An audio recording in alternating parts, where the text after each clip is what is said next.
Përshëndetje miqtë e mi.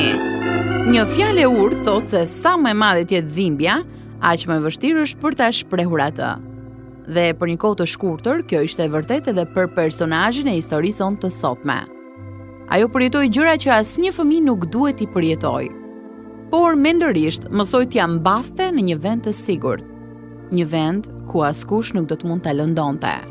Tani ajo ndodhet në një vend akoma edhe më të sigurt dhe nuk ka frikë të tregojë se si zemra, mendja dhe jeta e saj u bën të lira nga prangat.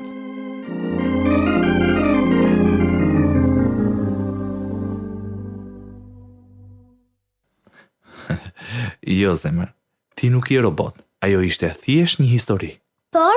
Ti dëshiron të dish pse nuk kemi fotografitë e tua kur ke qenë foshnjë. Ashtu si shkencëtarin në programin e televizorit, as ne nuk mund të bënim fëmijë, por ne nuk krijuam një robot. Ne të birësuam ty. I mbamën Travisin dhe Gjinin me të cilët shkojnë për peshkim, ata të kanë lindur ty. Kështu që ata janë mami dhe babi që ti ke në të vërtetë. Kur ne të pam, të donim aq shumë sa ju përgjëruam atyre të merrnim. Ata vetë i kishin 4 vajza tashmë.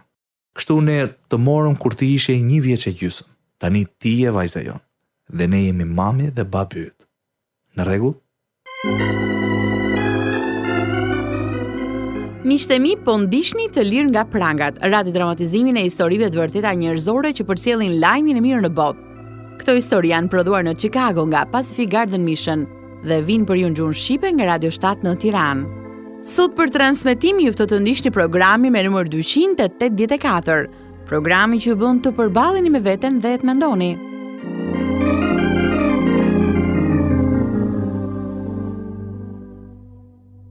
Luela, nuk ndihem mirë. Diçka më mundon. Pse nuk shtrihesh pak, zemër? E provova, por nuk më ndihmoi. Oh jo, bati mej, shko thrit qinjët, vrapo!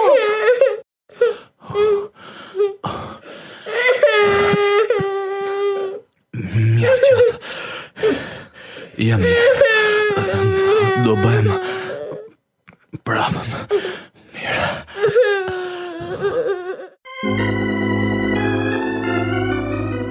Personazhi i historisë sonë të sotme ishte vetëm 8 vjeç kur babai i saj birësues pësoi infarkt dhe vdiq në spital. Kjo ishte goditja e parë traumatike në jetën e saj. Ajo kishte ende nënën e saj birësuese dhe prindrit biologjik të cilët do e braktisnin, ashtu siç do dëgjojmë edhe në historinë tonë të sotme. Për shkak të çështjeve delikate që trajtojnë dëshminë e vërtetë të Patricia Patton, sugjerohet që fëmijët të shoqërohen nga prindrit. Kjo dëshmi vjen tek ju tani në Të lirë nga prangat.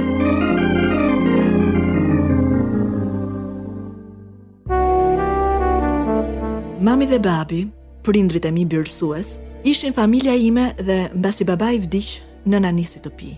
Ishim shumë të lidhur me prindrit e mi të vërtet. Kështu ata nuk ishin të huaj për mua. Por unë nuk i konsideroja as pak si prindrit e mi biologjik. Nëna nuk mundej të paguante funeralin e babait dhe për këtë arsye ajo i shiti të gjitha, përveç makinës. Dhe ne u larguam nga Illinoisi me vëllain e saj dhe një kushërir. Shkuam në Arizona ku unë vazhdova klasën e 4. Një ditë, kur u ktheva herët nga shkolla, daja im i pirë abuzoi me mua. Dhe kjo do të ishte hera e parë. Kështu i tregova nënës. Ti po gënjen? Jo! Mos u bëj budallaqe. Por është e vërtet, mami. Ai ka qenë i pirë dhe nuk e ka kuptuar çfarë ka bërë. Është sill keq, sepse ka dashur të luaj. Mami, ai nuk po luante, ai më lëndoi, jo ma. Oh, mjaft e egzagjerove. Ne u kthyem në Illinois dhe jetonim në vende të ndryshme, mbi lokalin e saj të preferuar, me njerëz të tjerë, në garazh ose në makinë. Mbaj mend që shkoja në shkollë, por nuk më kujtohet nëse isha në klasën e 5 ose të 6. Nëna bëi gjithnjë e më pakujdesshme. Përjetova dhunime të gradave të ndryshme, duke filluar nga të dashurit e saj deri tek të alkolizuarit. Nuk doja ta besoja se ajo nuk më donte. E bindja veten duke thënë se të gjitha vuajtjet e mia, ndërkohë që ajo më injoronte, e ndihmonin disi atë. Gjatë abuzimit, në vesh dëgjoja një gumzhim që më mbante në një vend të sigurt dhe që mund të zgjaste për orë të tëra, ndonjëherë edhe ditë. Asnjëherë nuk më kishte shkuar në mendje të largohesha, por një krishtlindje i shkrova Perëndis një letër. I dashur Zot, të lutem, ma sill pra babin. Nëna është kaq e humbur, sa nuk e kupton çfarë bën. Të shumtën e kohës unë nuk e di ku ndodhet dhe nuk e di se kur do kthehet në shtëpi. Në Vjesht, në prag të 11 vjetorit tim, nëna më la tek halla ime e vërtet dhe gjyshi dhe nuk u kthye më. Për shkak se ata ishin me asistent sociale, një punonjës social kujdesej për mua. Doktor Meyer ishte i dashur, madje më blinte edhe rroba të reja. Ke ndonjë lajm nga nëna jote, Pati? Akoma jo, por prindrit e mi të vërtet erdhën dhe më takuan. Mos duan që t'jetosh me ta? Jo, ata nuk mund të më marrin, nuk e mbaj mend arsyen. Të lëndon kjo gjë? Nuk e kam problem. Sidoqoftë, motra ime e madhe, Fei, nuk më ka shumë qejf. Në fakt, halla jote dhe gjyshi nuk të mbajnë dot më gjatë. Por ata thanë që mund të qëndroja me ta. Ata janë të varfër, Pati. Atëherë ku po shkojmë? Do shkojmë në gjykat për të folur me gjyqtarin. Gjyqtari më bëri shumë pyetje dhe më tha se do të më çonin në një shtëpi të re, në një vend që do të më pëlqente. Ky lajm më trembi sepse ndjehesha e sigurt me hallën dhe gjyshin. Doktor Meyer u mundua të më qetësonte, ndërkohë që po largohesha nga njerëzit që njihja. Do të pëlqej shtëpia e re, Pati. Atje ka kuaj dhe një liqen ku ti mund të shkosh të notosh. Dhe shumë gjëra të tjera me të cilat mund të luash. Por mund të largohem kur mami të kthehet, apo jo? Sigurisht, por ne nuk e dim kur kthehet mami. Edhe gjatë kësaj kohe ti do të kesh shumë miq të rinj. Jam shumë i sigurt për këtë sepse ti je një vajzë e ëmbël. Doktor Meyer, unë kam frikë. Mami mund të nevrikoset nëse nuk më gjen atje ku më la. Do bëj gjithçka për të takuar nënën tënde dhe do të shkruaj. Do vi të vizitoj sa herë që të mundem, Pati.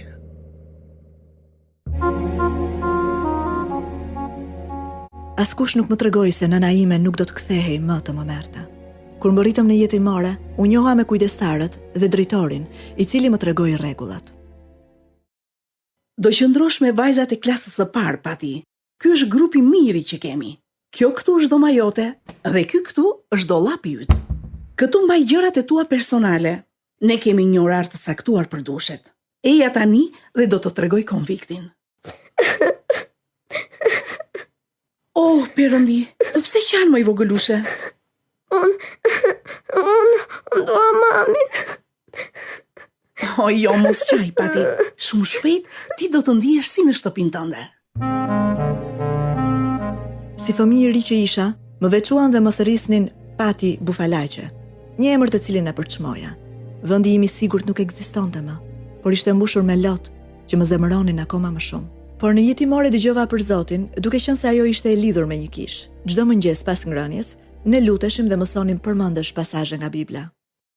Ky është një varg që do të ndihmoj të ndihesh më mirë kur ti je e trishtuar. Psalmi 40, vargu 17 thot: Sa për mua, unë jam i varfër dhe nevojtar, por Zoti kujdeset për mua. Ti je mbështetja ime dhe çlirimtari im. Perëndia im mos u vono. Ne të duam dhe dëshirojmë që ti ta dish se edhe Zoti të do. Ai të solli tek ne, Pati, në mënyrë që ne të tregojmë dashurinë e tij. Ai e di se je e frikësuar dhe se ndonjëherë ti ndjehesh vetëm, sado që ne mundohemi të ndihmojmë. Për këtë arsye, ai na dha Biblën. Kështu ne mund të lexojmë fjalën e tij dhe të gjejmë ngushëllim dhe shpresë në të. Pati, hapi Biblën te Psalmi 27 dhe lexo vargun 10. Edhe si kur baba im dhe nëna ime të më kishin braktisur, Zoti do të më pranonte. Shumë mirë. Tani kam edhe 2 vargje që dua ti mësosh përmendësh. Shkruaj referencat në mënyrë që ti shikosh edhe vetë më vonë. Psalmi 72, vargjet 12 dhe 13 thonë: sepse ai do ta çlirojë nevojtarin që bërtet dhe të mirin që nuk ka se kush ta ndihmojë. Ati do t'i vi keq për të doptin dhe për nevojtarin dhe do të shpëtoj jetën e nevojtarve. Do doja ti kisha kuptuar gjërat që ata përpiqeshin të më mësonin, por kjo do të ndodhte vite më vonë. Isha thuajse 12 vjeçe kur atje erdhi një ungjilltar. 2 netet e para ai foli për ferrin, por ai fliste me aq pasion sa fjalët e tij më tremnin. Natën e tretë, ai foli me butësi. Jezusi tha: dhe gjithçka të kërkoni në lutje, duke besuar do ta merrni. A ndjeheni të dobët? A është zemra juaj e mbushur me hidhrim? Cila do qoftë dhimbja juaj, Jezusi është përgjigja. Te Mateu kapitulli 11 vargu 29, ai ju thot: merrni mbi vete zgjedhën time dhe mësoni nga unë, sepse jam zemër butë dhe i përulur nga zemra, dhe do të gjeni çlodhje për shpirtrat tuaj. Gjaku i tij u derdh për mëkatet tuaja, që t'ju pajtonte me Perëndin. Dëshironi ta merrni faljen? Nëse po, ejani te kryqi. Jezusi shëron zemrën e lënduar.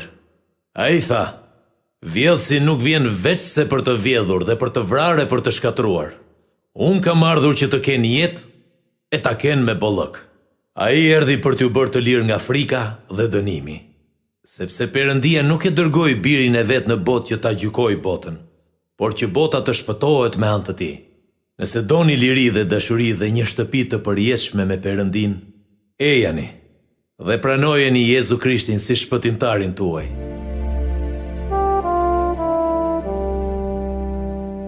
Fjalët e tij ishin si një litar shpëtimi, ndaj u kapa fort pas tyre. Nuk i kuptoja të gjitha gjërat që ai thoshte, por e dija se shpresa kishte rilindur në zemrën time, edhe pse nuk isha në rrugën e drejtë. Në mendjen time, shpëtimi do ndodhte kur nëna ime të vinte dhe të më merrte. Mendoja se ajo që duhej të bëja ishte të lutesha e të kërkoja Zotit ta sillte prap, dhe besoja se ai mund ta bënte. Lutesha shumë, mësoja vargjet e Biblës përmendesh dhe përpiqesha të isha e mirë duke kryer detyrat e mia edhe detyrat e të tjerëve. Dëshiron të rregullosh qelqurinat, por nuk është rradha jote pati. Por unë kam dëshirë të rregulloj, zonja Zimmerman. E po mirë, ti punon vërtet shumë dhe del vullnetare për shumë gjëra. Dje pastrove dhe tualetin. Më pëlqen shumë të ndihmoj të tjerët. Në fakt, kjo është shumë e veçantë nga ana jote vogëlushe. Kur pash që Zoti nuk po i përgjigjej lutjeve dhe se nëna nuk po vinte, mendova që ai ose nuk më dëgjonte, ose nuk donte t'ia dinte më për mua, sepse nuk isha i denj për dashurinë e tij. Lotët më shtëruan dhe një errësirë e madhe zuri vend në zemrën time. Askush nuk më donte. Ndërkohë që po bija në depresion, jetimorja solli një këshilltar, të cilin e takoja çdo javë, por ai nuk më ndihmoi. Pastaj një ditë më erdhi një letër nga Elena, motra ime e madhe.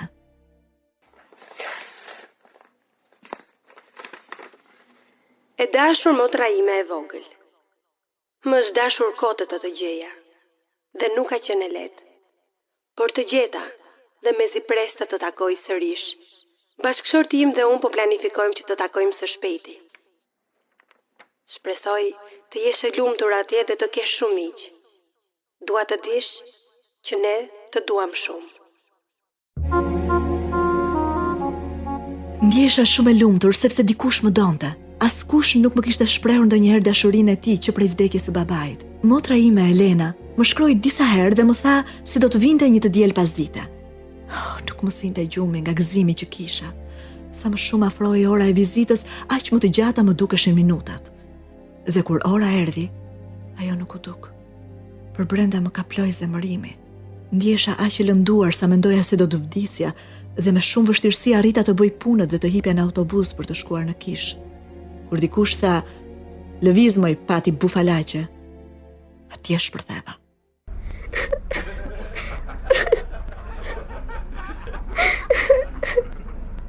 Mirë, pati nuk ka gjë. Mos qaj, çdo gjë do të rregullohet.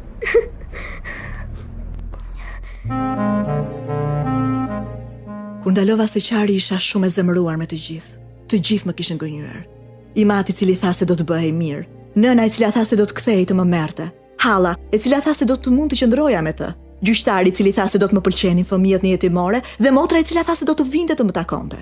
Isha e zemëruar me Perëndin, i cili nuk ishte përgjigjur lutjeve të mia dhe nuk ma kishte kthyer nënën.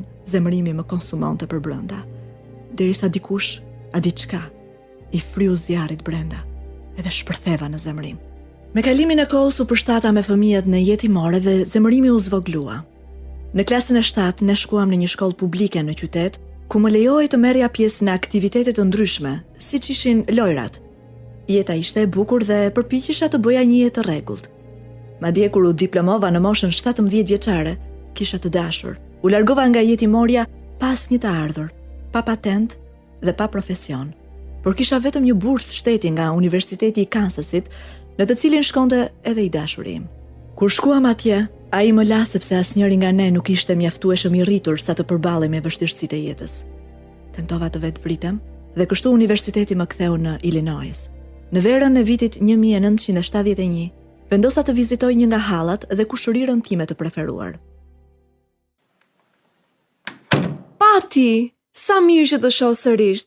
Çfarë bën ti këtu? Jam kthyer dhe mendova të takoja. Eja, hyr. E po kot nuk i thon shtëpi e fëmijës, dhe tani ti nuk je më një fëmijë. Ashtu është. Tani po vazhdoj universitetin. Wow, nuk të kam parë që kur vdiq babai. Po. Po shkolla kur fillon? Në vjesht. Do shkoj në Universitetin e Karthigjit. Shpenzimet do të mi paguajë shteti. Sa mirë, base vi edhe unë në Karthigj me ty dhe mund të rim bashkë në dhomë. Do më pëlqente shumë. Qëndruam në të njëjtën dhomë bashk, por jo për shumë kohë. Ajo u kthye në shtëpi dhe unë beta e vetme dhe e lënduar.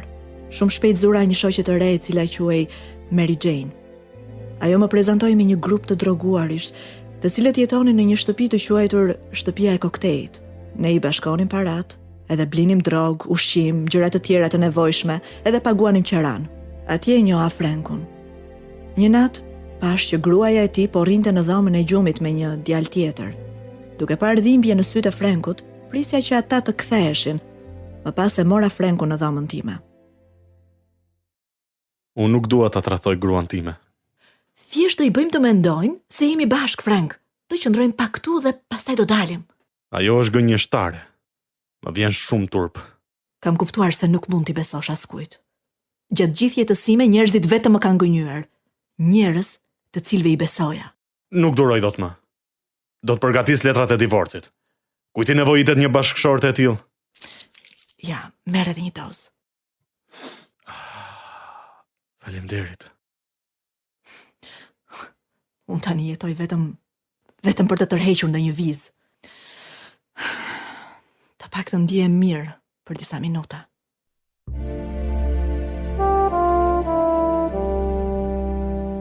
Nga miq, ata u bën armiq për shkak të imoralitetit të pamas. Disa u larguan nga shtëpia, përfshir këtu edhe Frankun, i cili mori një apartament më vete. Megjithatë, her pas here ai kthehej. Natën që debatova me të tjerët, ai u gjend atje. Ku i ke paratë tua për të paguar qiran, Pati? Nuk i kam për momentin. U lodhe me sorollatet e tua, si e gjë tjetër veç se një parazit. Di vetëm të vërdallosesh dhe të na marrësh para. Na e ke sill majt hundës. Tani merr gjërat e tua dhe ik largohu që këtu. Po nuk kam ku të shkoj në këtë orë të natës. Ky është problemi yt. Mund të vish nga unë, Pati. Sa të gjesh një vend ku të qëndrosh. Ne ishim miq. Ai flinte në dhomën e tij të gjumit, ndërsa unë flija në divan. Keqardhja që ndjeja për veten po më konsumonte. Isha aq e mërzitur sa nuk doja të jetoja më. Një natë, pasi morëm drogë dhe ai ra në shtratin pir, unë gëlltita 3 kuelut. Më pas e mbylla veten në banjo edhe preva damarët. Nuk isha e vetëdijshme. Por Franku zgjua duke ndjer një frikë të tmerrshme dhe duke e ditur se unë nuk isha mirë. Pati, a je mirë? Hape derën, Pati! Çfarë ke? Urgjenca. Kemi nevojë për një ambulancë. Mikesha ime ka tentuar të vetvritet. U zgjova në spital me duart e fashuara dhe me këmbët e lidhura. Më pas u futa në spitalin psikiatrik shtetëror. Franku më shkroi disa herë gjatë kohës që qëndrova atje dhe pas disa javësh ai erdhi për të më takuar. Si dukesh, Pati? Ti je i sigurt se nuk jam e çmendur? Jo si disa këtu. E kuptoj dëshpërimin tënd. Kështu ndihem edhe unë për shkak të si më shoqe. Ti je i vetmi që kujdesesh për mua, Frank. Askush nga familja ime nuk interesohet për mua. Po. Të paktën nuk kam prindër që më duan. Vite më parë nëna ime më bëri të qartë se nuk donte të kishte asnjë lidhje me mua. Nuk dua as ta imagjinoj si e ndjer. Mendon se është mëkat të kryesh vetvrasje? U bë kohë që unë nuk besoj më në mëkate dhe në Zot, Pati. Feja është krijuar për të mbajtur njerëzit në kontroll. Dikur unë besoja, por tani jo më. Unë besoj vetëm tek vetja ime. Po përse askush nuk më do? Jeta më duket kaq e pa vlerë. Edhe sikur të zhdukesha nga faqja e dheut, askush nuk do ta vinte re. Dhe nuk do t'interesoj. Unë po pati. Kur të dalësh prej këtej do të vish tek unë dhe do të rrim bashkë sa të duash. Do të ndihmoj me sa të mundem. Frenku po diplomoi në letërsi, në mënyrë që t'i jepte mësim në fakultet dhe kur unë dola nga spitali u riktheva në shtëpinë e tij. Në ato kohë ai ishte divorcuar dhe marrëdhënia jon filloi të ndryshonte. Ai filloi punë si mësues në Arizona dhe ne u shpërngulëm atje, por ai e urrente punën e tij dhe unë urreja shkretë të tjerën. Kështu kur kontrata e tij mbaroi, u rikthyem në jug. Ne u mahnitëm nga bukuria e Colorados dhe vendosëm të jetonim atje duke punuar në një azil. Të dy merrnim drogë.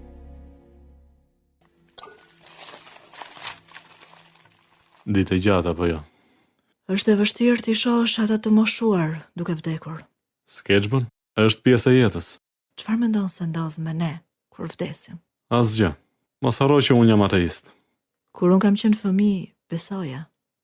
Akoma më kujtojnë disa vargje nga Bibla. Sepse Perëndia e deshi aq botën, sa dha birin e tij të vetëm lindurin, që kushdo që beson në të mos humbas për të ketë jetë të përjetshme.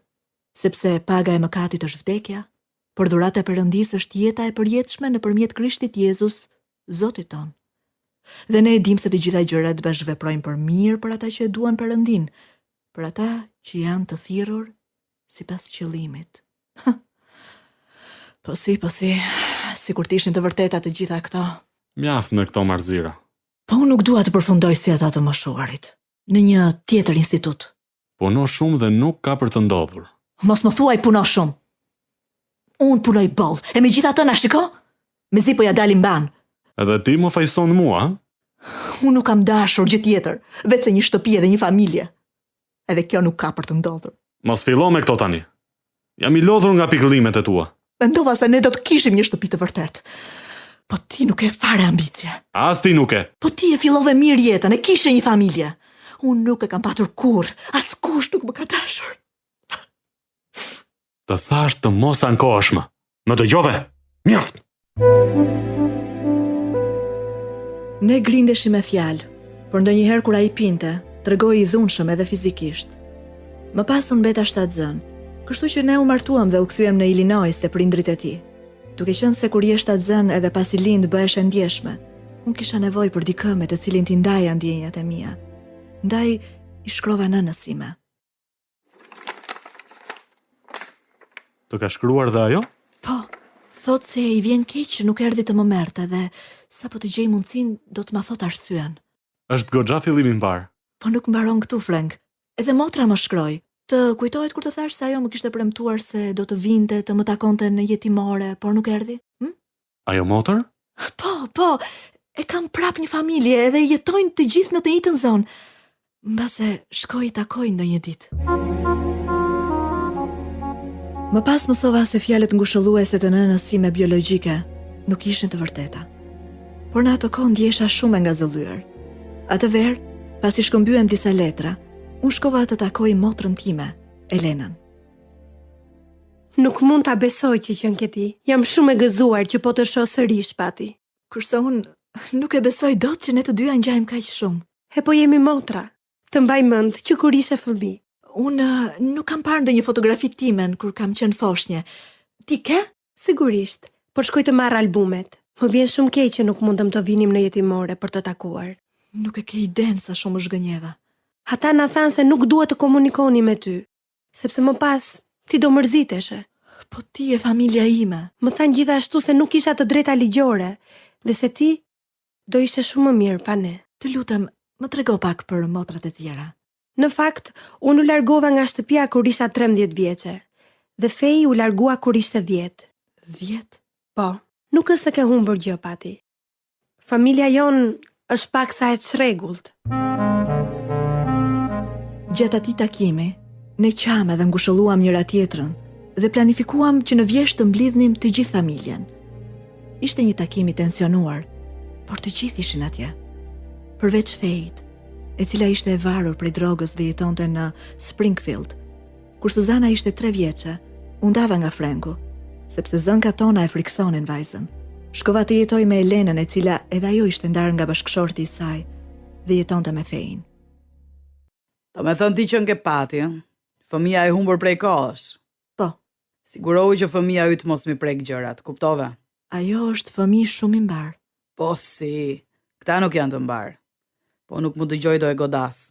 Kur unë të jem në shtëpi nuk dua të më qëndroj pranë. Dëgjove? Mirë. Besoj se do e paguash pjesën tënde të qiras. Do e paguaj sa po im shoq të më dërgoj disa para.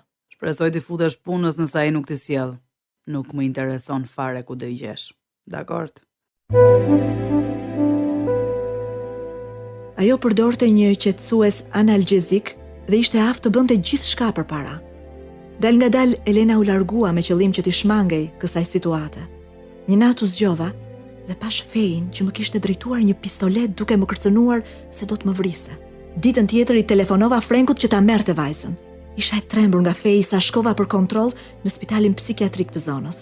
Kur dola nga spitali, shkova të jetoja me disa miq, derisa më përzon.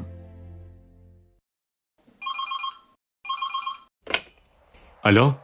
Jam unë, Frank. Ku je? Në Springfield. Si është Suzana? Shumë mirë, po çfarë do pati? Jam shtatzën, edhe dua të abortoj, por nuk kam para. A mund të më ndihmosh? Kush është ti ati? Nuk e di. Mrekulli. Të lutem, Frank. Nuk di çfarë të bëj. Do t'i jap lekët, por vetëm nëse kthehesh në shtëpi. U ktheva në shtëpi, por prap grindeshim. Pija e tij, droga ime dhe zemërimi i pakontrolluar bëheshin një miksim shpërthyes. Edhe pse nuk e njihja Zotin, ndjesha fajtore për abortin. Ndaj ndoqja një procedurë kirurgjikale parandaluese. Edhe Elena ishte rikthyer te bashkëshorti i saj. Më pas, ajo u largua dhe mori me qira një shtëpi pranë qytetit.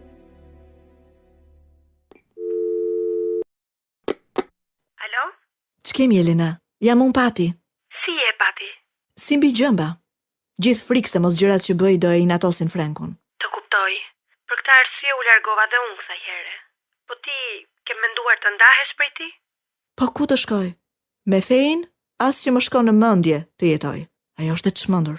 E ka nga droga, Pati. Më vjen shumë keq që nuk të ndihmova kur jetoni me të. As unë vetë nuk isha mirë në atë periudhë. Unë nuk jam mirë në të shumtën e kohës, por më duhet të largohem nga Frenku. Atëherë eja të jetojmë bashkë. Në vjeshtën e vitit 1980, mora Suzanën dhe një valixhe dhe u largova nga im shoq. Nuk u ktheva më. Në ditën e falënderimeve motra ime u kthye tek bashkëshorti i saj dhe mu deshti përballoja e vet me shpenzimet. E vetme dhe e padëshiruar, një grua e zemëruar dhe vetë shkatruese. 3 herë kisha tentuar të vetë vritesha dhe 3 herë më kishin shtruar në spital. Sikur të kisha besuar se ai do të më shpëtonte, por nuk e besova. Dhe në vitet që pasuan, mora vendime të gabuara. Në programin ton të erësarshme në përfundimin e dëshmisë së Patit, do të dëgjojmë rreth vendimeve që ndryshuan jetën e saj. Po ju dëgjues të dashur, a jeni pjesë e këtij rrethi ku merren vendime të gabuara e nuk mund të ndryshoni? Jezusi erdhi për t'ju bërë të lirë. Tek letra 2 të Korintas, në kapitullin 5, në vargun 17 thuhet: "Prandaj nëse dikush është në Krishtin, është një krijesë e re. Të vjetrat shkuan, ja të gjitha gjërat u bën të reja." Nëse keni nevojë për ndihmë në marrjen e këtij vendimi jetëndryshues, ju ftoj të na shkruani dhe ne do të dërgojmë disa libra që do t'ju ndihmojnë të ecni në besim. Adresa jonë është Radio 7, Kutia Postare 2914 Tiranë, ose mund na dërgoni një email në info@radiovis7.net.